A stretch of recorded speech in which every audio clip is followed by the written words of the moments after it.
एक बहुत छोटी सी गलती उन हजारों अभ्यर्थियों पर भारी पड़ने वाली है जो मध्य प्रदेश में हुई शिक्षक भर्ती परीक्षा में टॉप तो कर गए, लेकिन अब सरकार से गुहार लगा रहे हैं कि उन्हें सुधार का एक मौका दे दिया जाए। अब क्या है ये मामला, चलिए जानते हैं विस्तार से इस खबर में। नमस्कार, मैं हूं अतुल द्विवेदी और आप देखना शुरू कर चुके हैं 10 सूत्र। दरअसल मध्य प्रदेश में जो वर्ग 3 की प्राथमिक शिक्षक भर्ती परीक्षा हुई, उसमें अभ्यर्थियों ने फॉर्म भरते वक्त स्पेशल डीएड ऑप्शन पर टिक कर दिया, जबकि उनके पास स्पेशल डीएड नहीं बल्कि सामान्य डीएड का डिप्लोमा है। और यही वो गलती है जिसकी वजह से चयनित शिक्षकों की नौकरी खतरे में पड़ गई है। बता दें कि कुल 13,089 पदों पर यह भर्ती निकाली गई थी। 10,150 पद स्कूल शिक्षा विभाग के थे, जबकि 2,939 पद जनजाति विभाग ने निकाले। आवेदन 18 जुलाई से 1 अगस्त 2025 तक हुए। योग्यता मांगी गई थी डीएलएड, बीएलएड स्पेशल और डीएलएड, ये योग्यता मांगी गई थी। परीक्षा में लगभग 1,03,494 अभ्यर्थी शामिल हुए। 27 फरवरी 2026 को ईएसबी ने इसका रिजल्ट जारी किया। दावा किया जा रहा है कि सामान्य डीएड की जगह पर स्पेशल डीएड ऑप्शन का सिलेक्शन करने वाले अभ्यर्थियों की संख्या 10,000 से ज्यादा है। रिजल्ट आने के बाद मेरिट में आए करीब 1,000 अभ्यर्थी, जिनको इस वजह से 5 बोनस नंबर मिले थे, अब डॉक्यूमेंट वेरिफिकेशन के दौरान स्पेशल डीएड न होने की वजह से इनका सिलेक्शन रुक गया है।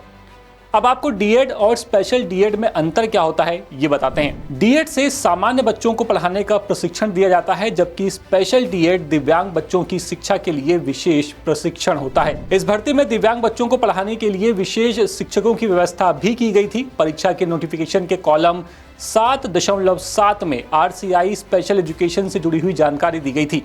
इसके तहत दिव्यांग बच्चों को पढ़ाने के लिए शिक्षकों के पास स्पेशल डीएड होना अनिवार्य है। ये सर्टिफिकेट भारत सरकार के सामाजिक न्याय और अधिकारिता मंत्रालय के अधीन आरसीआई द्वारा जारी किया जाता है। अब ये अभ्यर्थी दावा कर रहे हैं कि ज्यादातर अभ्यर्थियों को स्पेशल डीएड के बारे में ठीक से जानकारी नहीं थी। फॉर्म भरते वक्त गलती से स्पेशल डीएड वाले कॉलम में टिक कर दिया। लेकिन चयनित अभ्यर्थियों की मुसीबत ये है कि भर्ती प्रक्रिया के दौरान मंडल ने अभ्यर्थियों को सुधार करने का 2 बार मौका दिया। नोटिफिकेशन के कॉलम 7.8 में स्पष्ट रूप से इसका जिक्र किया गया था कि बोनस अंकों से जुड़े हुई जानकारी या कोई भी अभिलेख सही नहीं होने या फिर किसी भी तरह की गलत जानकारी देने पर अभ्यर्थी की अभ्यर्थिता किसी भी लेवल पर खत्म की जा सकती है। इसकी पूरी जिम्मेदारी अभ्यर्थी की होगी और इस संबंध में अभ्यर्थी का कोई भी दावा, कोई भी आपत्ति मंजूर नहीं की जाएगी। अब इन अभ्यर्थियों को सुधार का मौका कब मिला था, आपको ये बताते हैं। पहली बार 26 दिसंबर 2025 से 10 जनवरी 2026 तक सुधार का मौका दिया गया। इसके बाद दूसरी बार लोक शिक्षण संचालनालय के निर्देश पर एमपी ऑनलाइन पोर्टल के जरिए 4 फरवरी 2026 से 11 फरवरी 2026 तक मौका दिया गया। अब कई अभ्यर्थी ये कह रहे हैं कि वो दूर दराज के गांव में रहते हैं, उन्हें इसका पता नहीं था। आगे की बात करें तो 16 मार्च को ग्वालियर, सीहोर, शिवपुरी, सतना, शाजापुर, टीकमगढ़, इंदौर के साथ साथ अलग अलग जिलों से अभ्यर्थी भोपाल में आकर के शिक्षा मंत्री उदय प्रताप सिंह से मिल चुके हैं, उन्हें आवेदन दे चुके हैं। इसके पहले डीपीआई कर्मचारी चयन मंडल को आवेदन दे चुके हैं।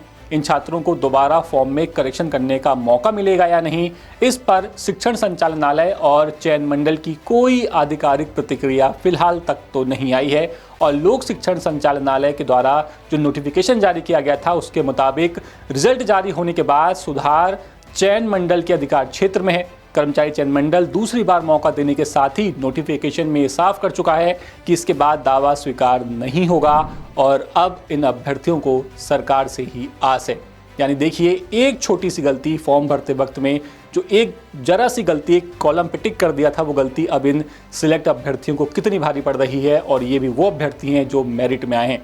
यानी एक गलती, अब आपका जो पूरा करियर है, ये पूरा साल है, वो दाव पर लगा हुआ है। देखते हैं आगे क्या होता है। जो भी होगा 10 सूत्र आपके लिए वो अपडेट भी ज़रूर लेकर के आएगा। लेकिन तब तक आप बने रहिए 10 सूत्र के साथ और हमारे YouTube चैनल को सब्सक्राइब करना बिल्कुल मत भूलिएगा, क्योंकि अपडेट्स हम ही आपके लिए लेकर के आएंगे।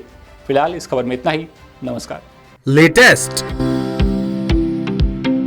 इन्वेस्टिगेटिव और इन डेप्थ खबरें देखने के लिए ज्वाइन कीजिए 10 सूत्र का व्हाट्सएप चैनल, सब्सक्राइब कीजिए YouTube चैनल, लाइक कीजिए फेसबुक पेज और पढ़ते रहिए www.daसूत्र.com।